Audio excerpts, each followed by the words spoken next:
NEET छात्रा की मौत के मामले में रोज नए नए खुलासे तो हो ही रहे हैं, लेकिन कुल 11 दिन हो चुके हैं। सीबीआई 42 लोगों से पूछताछ कर चुकी है, लेकिन कोई ठोस सुराग हाथ नहीं आ रहा है। अब इसको देखते हुए सीबीआई ने अब एक नई तरीके से इस पूरी प्रक्रिया को, जो जांच की प्रक्रिया है, उसको शुरू करने का निश्चय किया है। और इस बीच में पप्पू यादव को लेकर के भी तमाम बातें निकल करके सामने आ रही है। बीजेपी के सांसद निशिकांत दुबे ने साफ साफ कह दिया है कि क्यों पप्पू यादव अचानक इस तरीके से इस पूरे मामले पर बोल रहे हैं, यानी कि सरकार विरोधी तमाम बयान दे रहे हैं। तो जानेंगे पूरे मामले को आज की इस रिपोर्ट में, तो इसे आखिर तक जरूर देखिएगा। नमस्कार, मैं हूं डॉक्टर सुरजीत सिंह और आप देख रहे हैं YBN बिहार झारखंड। अगर आपने अभी तक इसे सब्सक्राइब नहीं किया है, सब्सक्राइब कर लीजिए और अगर आपको ये वीडियो अच्छा लगे तो लाइक कीजिए, शेयर कीजिए और कमेंट जरूर कीजिए। तो जिस तरीके से सीबीआई पिछले 11 दिनों से इस पूरे मामले की जांच पड़ताल कर रही है, नीट छात्रा की मौत का खुलासा हो जाए कि आखिरकार किन परिस्थितियों में उसकी मौत हुई, उसके साथ क्या क्या हुआ, मौत से जस्ट पहले उसके साथ किस तरह से दरिंदगी की गई, ये तमाम चीजें हैं जिसको खोल करके सामने लाने की जिम्मेदारी सीबीआई के ऊपर है। और लोग भी जानना चाहते हैं कि आखिरकार उस दिन हुआ क्या था, किन परिस्थितियों में हालात ऐसे हो गए कि वो छात्रा अपने कमरे में बेहोश पाई जाती है, उसको प्रभात मेमोरियल हॉस्पिटल लेके जाया जाता है और कुछ दिनों के संघर्ष के बाद आखिरकार वो दम तोड़ देती है। और दम तोड़ने से पहले वो होश में नहीं थी, तो कैसी दरिंदगी की गई, तो इसका खुलासा करने के लिए लगातार कोशिशें की जा रही है। बिहार पुलिस पहले इस पूरे मामले की जांच पड़ताल कर रही थी, उसके बाद जो SIT का गठन होता है, उसके बाद CID के हाथ में चीजें जाती है, लेकिन मामला वहीं का वहीं। अब सीबीआई को भी 11 दिन हो गए, 42 लोगों से पूछताछ की सीबीआई ने, अभी तक कुछ निकल करके तो सामने नहीं आया है, या यूं कहें कि कुछ सामने खुलासा सीबीआई कर नहीं रही है। अब सीबीआई के सामने चुनौती है कि जिस तरह से पहले विपक्ष वाले आरोप लगा रहे थे कि सीबीआई की जांच में भी कुछ निकल करके सामने नहीं आएगा, बल्कि पूरे मामले की लिपापोती की जाएगी। और खासतौर से पप्पू यादव जिस तरीके से मुखर होकर कह रहे थे कि सीबीआई भी केवल लिपापोती करेगी, कुछ ठोस परिणाम सामने नहीं आने वाला है। तो ये चुनौती है सीबीआई के सामने। यही वजह है कि वो एक बार फिर से उन तमाम साक्ष्यों को खंगालने में जुट गई है जो SIT के हाथ में लगी थी, जो फोरेंसिक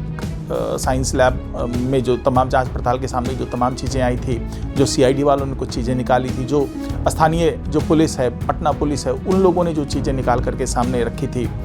और इस तारतम्य में एक तो जांच पड़ताल की ही जा रही है कि जो साक्ष्य मिले थे, और सबसे प्रमुख जो साक्ष्य जो पूरे मामले के केंद्र में है,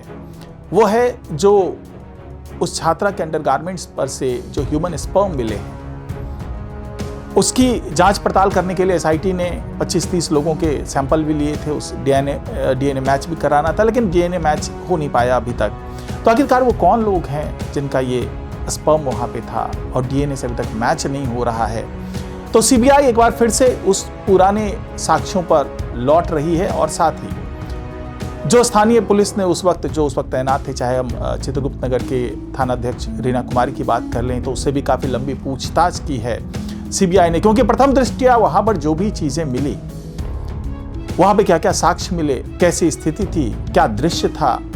क्या परिस्थितियां थी, CCTV फुटेज कहां से उपलब्ध हुआ या नहीं हुआ, ये तमाम चीजें हैं जो रीना कुमारी से पूछताछ में अब सामने आ रही है। और ये भी जाना जा रहा है कि रीना कुमारी क्या किसी दबाव में थी, क्या उन पर यह दबाव था कि पूरे मामले की लिपापोती कर दी जाए, और अगर दबाव था तो किसका दबाव था। और ये जो तमाम बयान हैं, चाहे वो पुलिस अधिकारियों के बयान हो, चाहे जो हॉस्टल की 2 वार्डन है उनका बयान हो, चाहे वहाँ का जो चौकीदार है उसका बयान हो, सबके बयान एक बार फिर से सीबीआई ले रही है, क्योंकि जो अलग अलग बयान आए थे उसकी पुष्टि भी की जा रही है कि आखिरकार ये लूप होल कहाँ पे है। तो ये जो पुराने साक्ष्य हैं उसके आधार पर बहुत सी चीज़ें निकल करके सामने आएगी, क्योंकि सील होते वक्त जो हॉस्टल के अंदर का दृश्य था, वहाँ पे जो तमाम साक्ष्य मिले थे,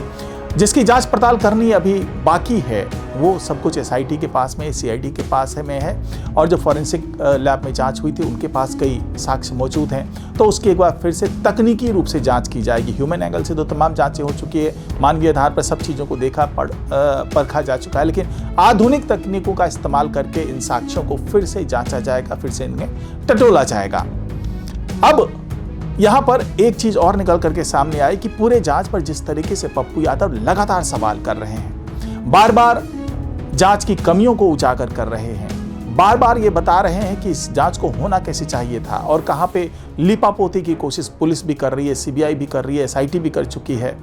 और इसकी जांच किस तरीके से सुप्रीम कोर्ट के जज या फिर हाई कोर्ट के जज या रिटायर्ड जज के अगुवाई में गठित किसी कमेटी के द्वारा किया जाना चाहिए। लगातार रोज कुछ न कुछ खुलासे पप्पू यादव कर रहे हैं। तो इस दौरान निशिकांत दुबे, जो कि बीजेपी के सांसद हैं, उन्होंने एक बड़ा आरोप लगाया। बड़ा आरोप ये कि पप्पू यादव आजकल क्यों बौखलाए हुए हैं, क्योंकि एक दिन पहले ही पप्पू यादव ने ट्वीट करके ये कहा था कि गौतम अडानी देवघर दौरे पे आए और वहां पर फिर मंदिर में दर्शन करने के बाद उद्योगपतियों के एक एजेंट सांसद से मिले। अब यह मुलाकात चूंकि गौतम अडानी ने निशिकांत दुबे से की थी, तो जाहिर सी बात है निशिकांत दुबे को जवाब देना तो बनता था। तो उन्होंने जवाब दिया कि ये जो सज्जन बोल रहे हैं, ये वही सज्जन है जो लोकसभा में मेरे पास आए थे और विनती की थी कि भाई भाजपा में मुझे शामिल कर लो। जब शामिल नहीं हो पाए तो अंगूर खट्टे हैं, कुछ तो ईमान रखिए, सारा दीन ईमान खत्म कर दिया क्या? तो इस तरह के तमाम बयान दोनों पक्षों के बीच में हुए। उसके बाद से फिर पप्पू यादव ने पलटवार किया कि भाई ये सज्जन जिनका तो मैंने नाम नहीं लिया था, अब जब वो खुल करके सामने आ गए हैं तो ये भी बता दें कि वह कितनी जमींदारी और उनकी पैदाइश से पहले से मैं सांसद हूं और पूर्णिया किसी के बाप की जमींदारी नहीं है। ये मतलब इस तरीके से एक दूसरे के ऊपर जो आरोप प्रत्यारोप चल रहा है, तो उससे एक मैसेज जो निकल करके सामने आया, जो निशिकांत दुबे ने देना चाहा, वो यही था कि पप्पू यादव एक तरफ तो विनती करते हैं कि हमें बीजेपी में शामिल कर लीजिए, और जब उनको बीजेपी में शामिल नहीं किया जाता है, उन्हें एंटरटेन नहीं किया जाता है, उनको सिरे से नकार दिया जाता है, तब वो बदले की कार्रवाई करते हुए इस तरह के आरोप लगाते हैं कि उद्योगपति का एजेंट है, प्रमोद महाजन के यहां क्या कर रहा था, कौन सी जमींदारी थी, कौन सी जमीन थी, और उसी का जो साइड इफेक्ट है वो देखा जा रहा है। ये चर्चा के केंद्र में आजकल सियासी गलियारों में ये चर्चा का केंद्र है कि पप्पू यादव आजकल खिसियाए हुए इसीलिए हैं, जो खुलासा किया निशिकांत दुबे ने कि भाई लोकसभा में आकर के वो मिले थे, वो कहते कि भाई मुझे बीजेपी में शामिल कर लीजिए, लेकिन उनको बीजेपी में शामिल नहीं किया गया। तो यही चर्चा का केंद्र बना हुआ है सियासी गलियारे में कि क्या ये उसी की खुंदकबाजी निकाल रहे हैं, क्या उसी की वजह से ये इतने गुस्से में है, इतना तेवर दिखा रहे हैं पप्पू यादव की किसी भी तरीके से इस सरकार को बदनाम किया जाए, और रोज नए नए खुलासे करते हैं, रोज नई नई बातें करते हैं, रोज जो जांच चल रही है उस पर सवाल खड़े करते हैं।